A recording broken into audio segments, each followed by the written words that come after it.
আজকে একটা গুরু দায়িত্ব আমার মাথার উপর এসে পড়েছে। আমার খুব কাছের একজন মানুষের জন্য চিড়ের পোলাও বানিয়ে দিতে হবে।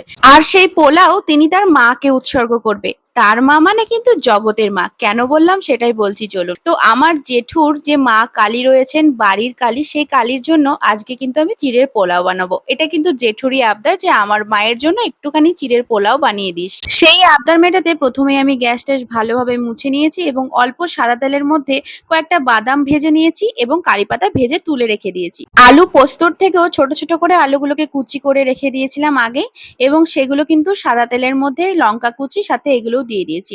এবং আপনারা কিন্তু আমার মতো কেউ ভুল করবেন না। আমি একটুখানি জিরে এবং সর্ষেটা তেলের মধ্যেই দিতে হতো, সেটা কিন্তু দিতে ভুলে গিয়েছিলাম।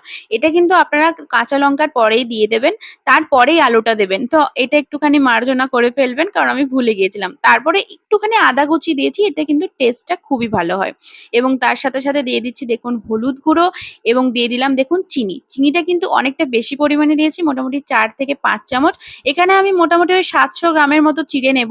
তো দেখুন নুনটাও পরিমাণ মতো দিলাম। আপনারা যেমন দেবেন আপনাদের মানে আরকি স্বাদ অনুযায়ী নুনটা দিয়ে নেবেন। তো তারপর দেখুন ভালোভাবে এভাবে নেড়ে নিচ্ছি। আর বেশ অনেকটা কোয়ান্টিটির করছি তাই হাঁড়ি বসিয়েছি।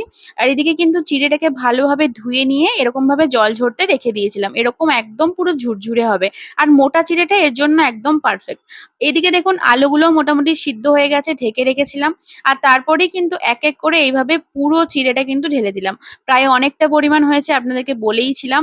যেহেতু কালী মায়ের প্রসাদ হিসেবে যাবে তাই জন্য কোয়ান্টিটিটা একটু বেশি রেখেছি। তারপরে দেখুন আমার কাছে ঘিয়ের এরকম একটা কৌটো ছিল, পুরো ঘিটা কিন্তু আমি দিয়ে দিয়েছি। এতে স্বাদটা আরো বেশি বেড়ে যাবে। এবং আমি আগে যেরকম ভেজে রেখেছিলাম কারি পাতাটা এবং যে বাদামটা, সেটা কিন্তু একদম বেশি করে দিয়ে দিয়েছি দেখুন। হলুদটা একটু কম দিয়েছি আর একটু পোলাওয়ের মতো দেখতে লাগছে দেখুন।